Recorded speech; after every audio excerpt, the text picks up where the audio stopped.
Hi, it's Kate, Appendix Cancer Kate, and I wanted to just share a little bit more. I thought I would talk to you about my port placement and how that experience went for me. So I got my port placed about 6, 7 weeks ago. I had it inserted about 2 to 3 weeks before I had my high pick procedure. And the procedure itself went fine. They kind of put you in a twilighted medical state. You do have to have a driver, so prepare for that. Um, but once the procedure was completed, I was able to leave right after that and went and got some lunch and didn't feel very, out of it or too tired or lethargic. I did return to work the next day. Um, I do work more of a computer sit-down job, so I don't know if I had a very active job, if I would have been able to return. I did definitely have a lot of soreness, a lot of bruising, kind of felt like somebody had punched me in the shoulder. And that went away probably about 2 days later. About day 3, day 4, day 5, all the way up to maybe day 10, I started having a lot of nerve pain. It was feeling like I was getting stung or jolted or electrocuted. It was pretty painful. It wouldn't last long, but I was a little nervous. I thought maybe something had gone wrong.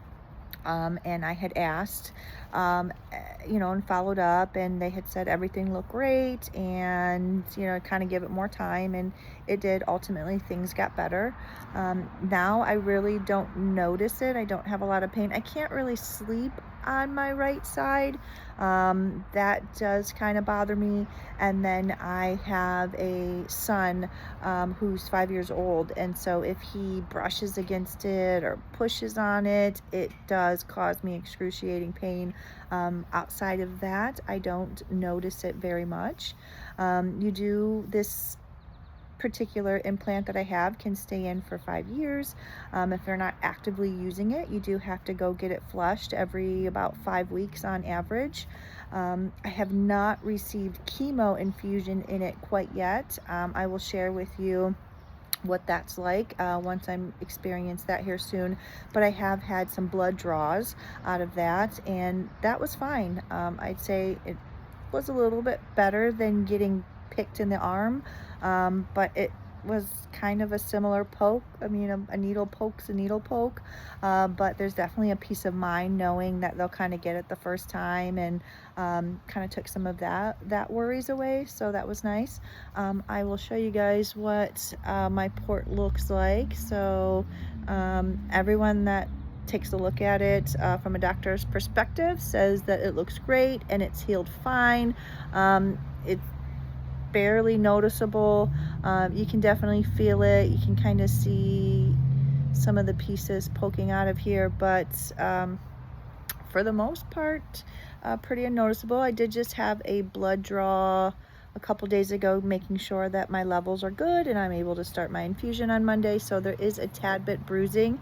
That blood draw experience was really fast and easy. They do provide you with some numbing cream, and so I do have that available for me if I choose to use that, which I might try. Heading in before my appointment, it's just kind of like a lidocaine that you put on, and you put a piece of like saran wrap over it. You need to let it sit on for about a half hour or so before your appointment. So I'm going to give that a try this time and see if it made a difference. But without it was okay. Again, probably a little bit easier than it would have been if they would have done a vein poke.